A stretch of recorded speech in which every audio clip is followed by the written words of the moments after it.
I pray that the justice system will bring judgment on the individuals responsible for this crime. Breaking news tonight as Rochester city leaders and police announce arrests in the investigation of the fire that killed a 5-year-old boy. Good evening to all of you and thank you for joining us. 2 arrests made in the arson case, that fire over on Portland Avenue last week. And just a few hours ago, police talked about the suspects and how they took them into custody earlier today. Gio Battaglia brings us the latest from that late night press conference and the initial reaction from family members as they grieve the senseless death of an innocent child. Gio. Adam, Teresa, Rochester police say 21-year-old Tequila Hendricks and 31-year-old Chiquita Hendricks intentionally started that fire on Portland Avenue on July 29th that ultimately killed 5-year-old Malachi Stovall and injured 2 firefighters.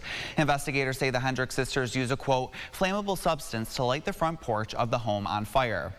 The house quickly became engulfed in flames, which trapped Malachi inside before those now injured firefighters got him out. Malachi died in the hospital days later. Tequila was found by the U.S. Fugitive Task Force at around 3 p.m. today, where she was taken into custody. Hours later, at around 6, Chiquita was also taken into custody. Rochester police and Mayor Malik Evans calling this a senseless and heinous crime and provide more details behind a potential motive.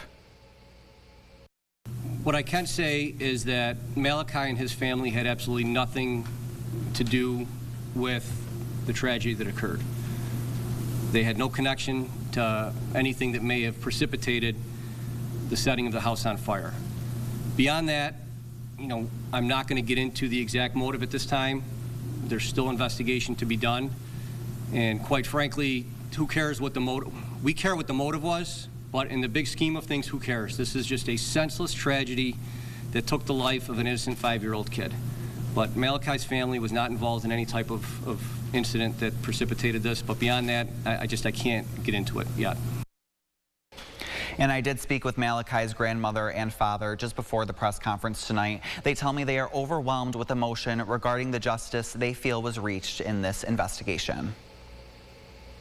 It's a very, very big start, and it couldn't have come at a better time. We're just elated that before he's laid to rest, he's going to be laid to rest, knowing that there is justice on the horizon for him.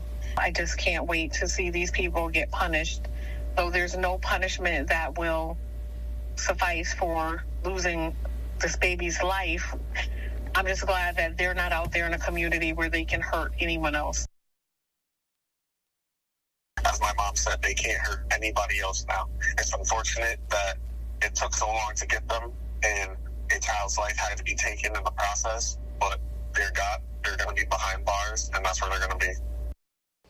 And police also say additional charges, including those related to the injured firefighters, may be presented to a Monroe County grand jury at a later date. Adam, Teresa, back to you. All right, Gio, thank you. Now, both women are set to be arraigned in Rochester City Court tomorrow morning. We plan to be there, so stay with News 8 for the latest updates on this case.